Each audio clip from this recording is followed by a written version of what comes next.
알레르기를 유발하는 염증성 물질과 특이항체 생성을 자극하는 면역세포를 조절하는 방식을 사용하게 됩니다. 하지만 이런 약물에 반응하지 않거나 효과가 그때뿐이고 매번 재발하는 사람들은 너무나 많습니다.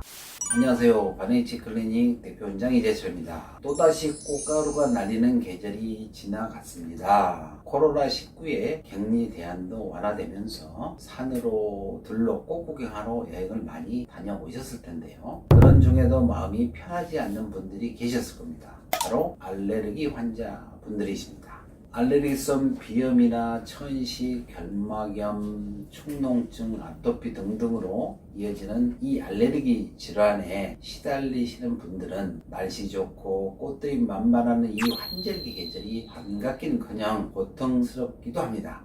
치료를 해도 그때뿐이고 결국엔 그 시간이 지나야만 안정이 되는 것이죠. 콧물이 줄줄 흐르고 눈물이 줄줄 흐르고 머리는 멍하고 눈 아래는 다크서클이 가득합니다. 삶의 질이 뚝 떨어지기 마련인데요. 도대체 이런 알레르기 질환은 왜 생기고 어떻게 치료해야 할까요? 알레르기란 그리스어로 알로스가 그 어원인데 변형된 것으로 정상이 아닌 것을 의미합니다. 즉 체내의 면역 반응 중 정상이 아닌 이상한 반응이란 뜻입니다. 우리 몸은 정상적으로 외부의 유해 물질로부터 인체를 보호하기 위해 면역 반응을 일으킵니다. 그런데 이 알레르기는 정상적으로 면역 반응이 일어나야 돼서는 안 되는 물질에까지 이상하게 변형된 면역 반응을 일으키기 때문에 발생하는 것입니다. 이런 급성 알레르기성 반응에 관여하는 것이 바로 히스타민입니다.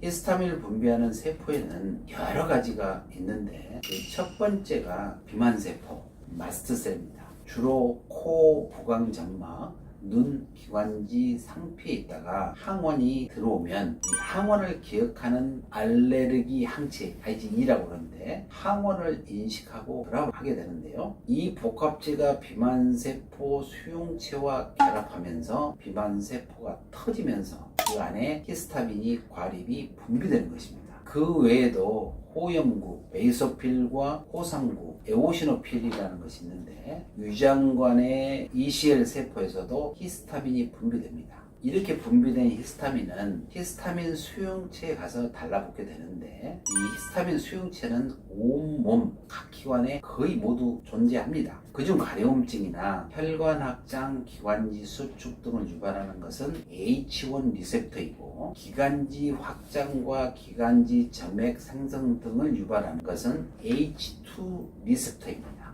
주로 알레르기성 비염이나 알레르기성 결막염, 천식 등의 증상은 이런 수용체에 의해 발생합니다. 당연히 알레르기를 유발하는 특정한 항원을 피하는 것이 가장 중요하겠죠. 대부분 알레르기 항원을 찾기 위한 검사를 통해서 알게 되는데 의외로 알레르기를 유발하는 원인을 찾지 못하는 경우도 많습니다. 우리가 실생활에서 알게 모르게 접하는 모든 물질을 파악하기란 쉽지 않는 일이기 때문입니다. 이 마스트셀 비만세포의 막이 쉽게 터지지 않도록 비만세포의 막을 안정화시키는 약물을 사용하거나 알레르기를 유발하는 염증성 물질과 특이항체 생성을 자극하는 면역세포를 조절하는 방식을 사용하게 됩니다. 하지만 이런 약물에 반응하지 않거나 효과가 그때뿐이고 매번 재발하는 사람들은 너무나 많습니다. 왜 그럴까요? 기능학은 이런 난치성 질환일수록 중요한 것은 생리적 균형을 맞추는 것이라고 생각합니다. 애초에 면역 반응을 일으키면 안 되는 항원의 특이항체를 갖게 된 원인에 집중하는 것입니다. 항원을 막아내는 점막의 경계선이 무너져 있고 만성 염증이 있어 염증성 사이토카인이 과다한 상황에서 이런 알레르기 반응은 악화됩니다. 실제로 장누수증이라든지 부심피로 등으로 유발된 만성염증은 이 마스트셀 비만세포를 자극해 더 쉽게 히스타민을 분비하게 합니다. 따라서 알레르기와 히스타민의 과다 분비를 고생하는 사람들이라면 누구든 기능학 검사를 통해 근본적인 체내 불균형을 찾아내고 무너진 점막 장벽을 회복하고 만성염증을 없애는 것부터 시작해야 합니다. 그렇게 면역 기능이 회복되면서 엉뚱하게 반응하던 알레르기 면역 반응마저 차츰 호전되면 마침내 알레르기로부터 해방될 수 있는 것입니다. 정말 아리스 비염이나 알레르기성 질환으로 고생한 분들이 많은데 증상 치료보다는 원인 치료에 집중해서 여러분이 하시면 훨씬 더 나은 삶의 질을 받아들일 수 있을 테니 도움 되시길 바랍니다. 감사합니다.